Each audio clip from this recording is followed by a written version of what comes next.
Précédemment dans les Vengeurs de la Côte Ouest, Vision a été enlevé. Les Vengeurs l'ont retrouvé.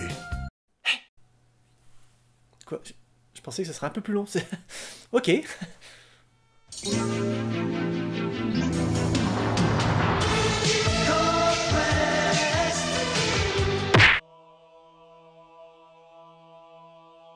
Les Vengeurs de la Côte Ouest ont retrouvé Vision, certes, mais il est en version Ikea. Alors au début, on pense que c'est le KGB qui a fait le coup, puis les Anglais, puis les Canadiens. Mais what? Et le scénariste John Beard, au bout d'un moment, il en a marre, il dit que c'est tout le monde. Voilà. C'est plus simple, hein. C'est les Camerounais, c'est les Belges, c'est tout le monde sauf... vous savez qui. Je veux pas d'ennui, ok? Puis un Captain America arrive. Je dis un Captain America parce que c'est pas Steve Rogers, hein. C'est...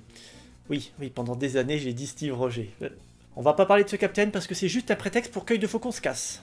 Ouais, c'est moi le chef, hein. J'ai 30 ans mais je me comporte comme un gamin, ouais. Et quand je lis ça, des fois, j'ai l'impression d'être sur Twitter. De son côté, Pym reconstruit Vision, mais il n'a aucune émotion. C'est triste, mais une grande carrière de CRS reste possible. Rajoutez à ça que Pym découvre que Vision n'a pas été construit à partir du corps du robot de la torche des années 40, et là on part dans n'importe quoi.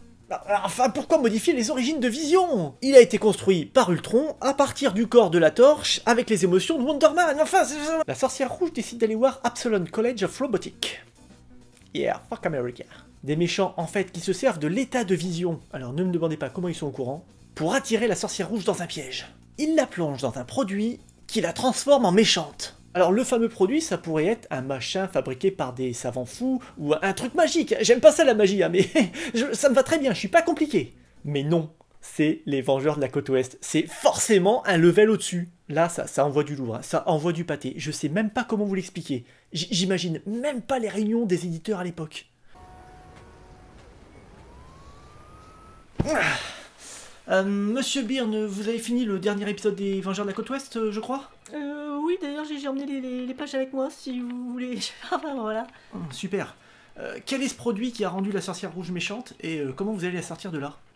En fait, il faut revenir à l'époque de la création de la Terre, c'est-à-dire il y a quelques millions d'années, et dans l'eau, il y a des Et t'oublies pas, il y a rendez-vous avec le comptable tout à l'heure. Hein. Ok, Et après, les j'arrive. dinosaures sont possédés pendant 200 millions d'années, et après, il y a une petite souris qui vient. Non, mais non, Et, attendez, la petite qu'est-ce que souris, les dinosaures... Hey, salut, patron. Salut, Emily. Et donc à ce moment-là, il y a les Vengeurs des Grands Lacs qui interviennent pour délivrer les Vengeurs. Les Vengeurs des quoi? Ensuite, après, tout simplement, ils cassent une vitre et tout le monde est guéri. Sécurité.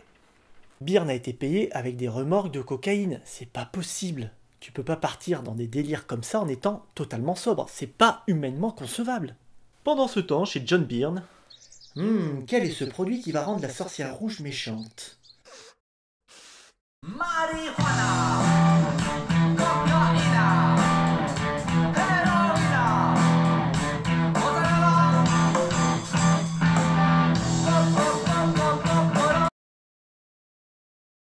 Hé! Maintenant que je les ai mentionnés, les abonnés vont vouloir savoir qui c'est les Vengeurs des Grands Lacs, et j'ai pas envie d'en parler. T'aurais pas un plan?